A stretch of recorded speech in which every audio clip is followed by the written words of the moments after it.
Assalamualaikum Pak. Jadi di sini kami dari kelompok 8 yang beranggotakan saya sendiri, Alia Rabani dengan NIM akhiran 76, lalu ada Tiurma Grace yang NIM akhirannya 42, lalu ada Izati dengan NIM akhiran 52, dan ada Rengganis dengan NIM akhiran 65. Jadi di sini kami akan mempresentasikan tugas besar mata kuliah Design Thinking dengan studi kasus sistem pendataan dan distribusi bantuan sosial pada Panti Wereda Budi Dharma Kasih. Di mana video ini nanti akan terbagi akan menjadi 2 bagian, yaitu yang pertama pemaparan prototipe web dan mobile yang telah kami rancang berdasarkan kebutuhan pengguna, lalu yang kedua ada pemaparan hasil testing prototipe yang kami lakukan langsung bersama para pengguna nyata.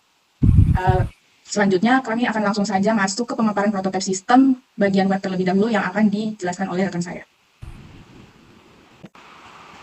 Jadi Pak, di sini saya akan menjelaskan untuk role user donaturnya. Di sini terdiri dari 4 menu. Yang pertama ada beranda, profil, donasi, kontak. Nah, di sini di beranda itu tentang deskripsi singkat panti, lalu ada dokumentasi kegiatan, terus ada fasilitas panti. Lalu ada kontak panti serta jam kerja dengan puter jam kerja, terus akun media sosial dari pantinya. Lalu di bagian profile itu ada submenu sejarah singkat, visi dan misi, fasilitas, dan persyaratan. Nah, di sejarah singkat itu ada sejarah singkat panti dari awal mulai berdiri hingga sampai sekarang. Lalu ada visi dan misi dari pantinya, moto visi dan misi. Lalu ada di fasilitas panti ini berisi ya fasilitas panti seperti pavilion, kamar tidur, lalu ada pavilion temanggung khusus pasangan suami istri, terus ruang aula, taman doa, balai pengobatan, taman, lalu ada dapur, dan yang terakhir tempat laundry. Putarnya sama saja.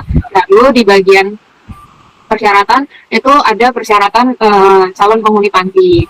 Lalu fitur donasi yang dimana nanti ada donasi terbagi dua menjadi donasi barang dan donasi tunai, yang dimana jika kita ingin berdonasi, user harus login terlebih dahulu agar datanya akan dicetak oleh database. Jadi di sini jika sudah mempunyai akun langsung login, jika belum sign up dulu. Nah seperti ini, karena saya sudah memiliki akun jadi saya langsung login saja.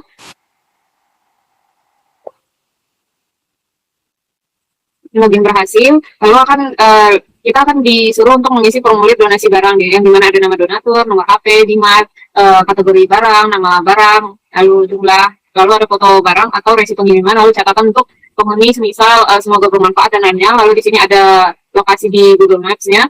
Nah, jika donasi tunai juga isinya sama saja. Bedanya di sini dia adanya jumlah donasi, lalu upload bukti transfer, dan ada lagi catatan.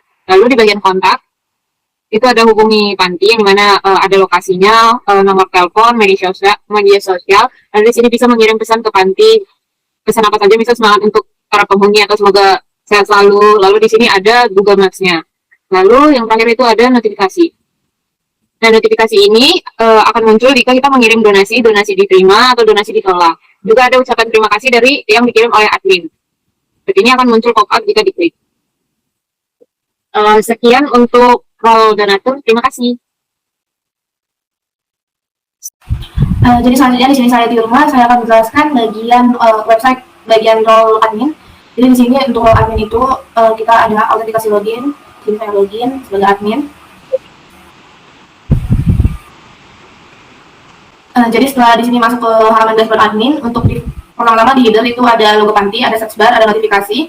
Lalu untuk di halamannya itu ada bar untuk info real time mengenai jumlah penghuni panti saat ini, donasi tunai yang masuk bulan ini, donasi barang yang masuk bulan ini, lalu total keduanya, lalu status stok udang yang diambil dari manajemen stok barang nanti. Di sini juga ada real time pesan feedback dari donatur yang diambil dari web donatur tadi yang di bagian kontak yang sebelumnya telah dijelaskan. Lalu ada aktivitas terakhir juga, itu merupakan aktivitas real time yang dilakukan admin di setiap pengubahan aksi yang ada di web admin ini. Lalu untuk notifikasi merupakan notifikasi real time dari info mengenai kadaluarsa barang atau stok barang nipis, atau juga donasi yang masuk dari role donatur dari bagian donasi tadi. Selanjutnya ke halaman notifikasi, kira-kira begitu isinya. Lalu lanjut ke halaman manajemen stok barang. Nah, untuk di halaman manajemen data stok barang ini ada bar real time mengenai total stok item yang tersedia, lalu stok menipis dan stok yang mendekati kadaluarsa. Lalu di bawahnya kita ada filter juga berdasarkan tanggal masuk, expired date sampai tanggal berapa, lalu ada result filternya. Di sini untuk kategorinya itu ada nomor, nama barang, kategorinya itu seperti sembako atau apa, lalu tanggal masuk, lalu tanggal expired, dan sebagainya. Lalu di sini kita juga ada submenu tambah stok barang dengan format sebagai berikut seperti yang dilampirkan. Lalu kita ada submenu ambil stok barang juga dengan format seperti yang dilampirkan. Kira-kira begitu dari saya. Untuk sisanya di bagian manajemen data penghuni dan distribusi donasi akan dilanjutkan oleh rekan saya. Baik, saya akan menjelaskan tentang fitur manajemen data penghuni dan juga manajemen distribusi donasi. Pada manajemen data penghuni, terdapat data-data yang penghuni yang ada di Panti Weda Budi Dharma Kasih. Itu kami menyediakan filter pavilion, lalu tahun masuk, dan juga status penghuni. Di bawahnya ada rincian data penghuni seperti NIK, nama, TTA, kota asal, tahun masuk, pavilion, status, dan aksi. Di fitur ini juga kami dapat menambah data penghuni dengan cara menginput data tersebut dalam form ini.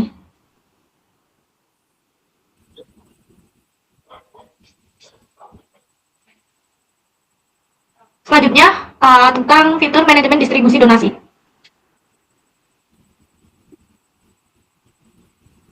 Pada fitur ini terdapat riwayat distribusi donasi panti, itu ada nomor, tanggal, donatur, jenis bantuan, detail bantuan, jumlah, status, dan verifikasinya. Jika kita ingin menambah atau menginput donasi, bisa lewat tambah donasi pada form ini. Berisi detail-detail donasi dan juga fotonya. Dan yang terakhir ada laporan. Admin bisa untuk mengenerate laporan sehingga bisa langsung terkirim pada donatur, sehingga donatur sudah tahu bahwa donasinya sudah sampai ke panti. Sekian penjelasan saya mengenai web admin. Selanjutnya akan dilanjutkan oleh rekan saya mengenai mobile. Oke, di sini saya akan memperlihatkan demo aplikasi Budikasi, di mana ketika dibuka pertama akan memunculkan laman welcome page, lalu jika klik button untuk masuk, akan masuk ke bagian login terlebih dahulu, lalu jika misalnya user belum memiliki akun, akan masuk ke bagian untuk membuat akun, yaitu sign up page, di mana di sini akan disuruh untuk menginputkan nama lengkap, email, lalu password yang terdiri dari 6 digit, lalu konfirmasi password kembali. Kemudian jika klik daftar, akan diarahkan kembali ke laman login page. Nah, di sini kita akan menginputkan email dan password yang tadi sudah dibuat. Nah, ketika masuk, akan langsung masuk ke laman beranda. Kemudian di laman beranda tampilannya seperti ini, menampilkan selamat datang, lalu ada slider untuk kegiatan panti, ada slider untuk fasilitas panti, kemudian ada sejarah singkat panti, lalu di sini ada fitur untuk mengirimkan pesan kepada pihak panti dan juga oma opa. Nah, jika kirim pesan akan memunculkan modal berhasil. Lalu di sini ada kontak panti. Nah, di sini merupakan tempat notifikasi, di mana di sini jika user berdonasi akan dikirimkan di notifikasi. Lalu di sini ada pilihan donasi, jika diklik akan memunculkan 2 pilihan donasi, ada donasi barang dan donasi tunai. Sebelumnya di donasi barang akan menginputkan form, tapi sebelumnya tadi ada menampilkan kebutuhan yang dibutuhkan oleh panti. Nah, di sini untuk form donasinya seperti ini, jumlah barangnya, kemudian ada catatannya, lalu submit donasi akan memunculkan modal bahwa donasi berhasil. Nah, sama halnya dengan donasi tunai. Di donasi tunai di sini ada 2 pilihan, ada transfer bank dan juga bisa QRIS, bisa unduh QRIS-nya. Kemudian nanti di informasi donatur ini sama seperti yang di form donasi barang. Di sini menginputkan nama, email, nomor HP, lalu nominal donasi, kemudian juga ada catatan. Lalu di sini bisa upload bukti transfernya, kemudian dikirim kirim form donasinya. Lalu masuk ke profil, ini untuk pengaturan akun. Di sini ada pilihan untuk riwayat donasi, kemudian ada modal untuk bantuan. Lalu ada model untuk tentang aplikasi, kemudian jika keluar akan kembali ke laman login. Sekian dari demo aplikasi Budikasi. Pada bagian ini, saya akan menjelaskan proses testing prototipe yang telah kami lakukan pada sistem pendataan dan distribusi bantuan sosial Panti Weda Budi Dharma Kasih. Prototipe yang kami uji mencakup platform web dan juga mobile dengan fokus pada metode usability testing. Melalui proses testing ini, kami ingin memastikan bahwa sistem yang dirancang tidak hanya berfungsi secara teknis, tetapi juga mudah digunakan dan benar-benar sesuai dengan kebutuhan pengguna. Next. Testing ini dilakukan dengan tujuan utama untuk mengevaluasi kesesuaian prototipe dengan kebutuhan user yang telah kami identifikasi pada tahap empathize. Selain itu, kami juga ingin memastikan bahwa sistem memiliki tingkat kemudahan penggunaan yang baik dari segi tampilan maupun alur penggunaannya. Melalui pengujian ini, kami menguji alur dan fitur utama pada platform web dan juga mobile, serta memvalidasi bahwa solusi yang kami rancang benar-benar menjawab pertanyaan yang dihadapi pengguna di lapangan. Penjelasan selanjutnya akan dilanjutkan oleh rekan saya. Oke. Selanjutnya, pada tahapan testing ini, metode yang kami gunakan adalah usability testing yang berbasis task skenario. Jadi, setiap pengguna diberikan skenario tugas yang menggambarkan aktivitas nyata yang biasa mereka lakukan, seperti menginput data penghuni, memantau stok bantuan, atau melakukan donasi. Lalu, pengujian dilakukan secara langsung menggunakan prototipe web dan mobile yang telah kami rancang. Selama proses testing, pengguna mencoba fitur utama sesuai perannya masing-masing. Misalnya, admin menggunakan dashboard pengelolaan data, sedangkan donatur mencoba melakukan donasi melalui aplikasi. Dari proses tersebut, kami dapat mengamati bagaimana pengguna berinteraksi dengan sistem, apakah alurnya mudah dipahami, dan apakah ada bagian yang masih membingungkan. Dengan begitu, kami bisa menilai bagaimana sistem ini digunakan dengan konteks nyata. Lalu, user yang terlibat dalam testing ini merupakan user yang sama dengan tahapan empathize, sehingga hasil pengujian tetap sesuai dengan kebutuhannya. Pengguna tersebut terdiri dari admin panti yang bertanggung jawab mengelola data operasional dan administrasi, lalu ada pihak yayasan yang memantau stok dan memastikan transparansi penyaluran bantuan, lalu ada di kepala bagian perawat yang menangani data penghuni serta kebutuhan lansia, dan yang terakhir itu ada donatur yang menggunakan sistem untuk melakukan donasi serta memantau penyaluran. Pada slide ini juga ditampilkan dokumentasi proses testing yang kami lakukan secara langsung bersama para user tersebut. Dokumentasi ini menunjukkan bagaimana mereka mencoba sistem, memberikan umpan balik, serta menyampaikan pengalaman mereka selama menggunakan prototipe yang kami kembangkan.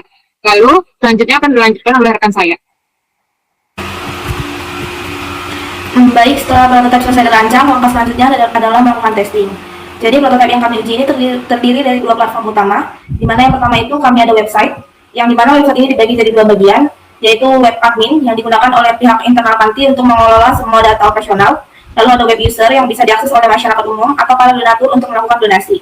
Lalu yang kedua kami ada aplikasi mobile dengan nama aplikasinya itu Budikasi, di mana aplikasi ini khusus dirancang untuk memudahkan para donatur. Di sini mereka bisa melakukan donasi tunai atau barang dengan lebih praktis, menerima notifikasi langsung, dan juga memantau laporan penyaluran donasi yang mereka berikan. Jadi dengan 2 platform ini kami memastikan sistem bisa diakses dengan fleksibel, baik lewat desktop maupun smartphone. Selanjutnya.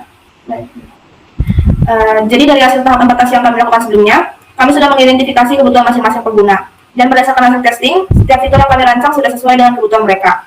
Di mana pertama itu untuk pihak admin panti, mereka membutuhkan sistem yang bisa mengelola data secara terpusat, mulai dari data penghuni, stok barang, sampai distribusi bantuan, dan hasil testing menunjukkan dashboard admin bisa memenuhi kebutuhan ini dengan baik.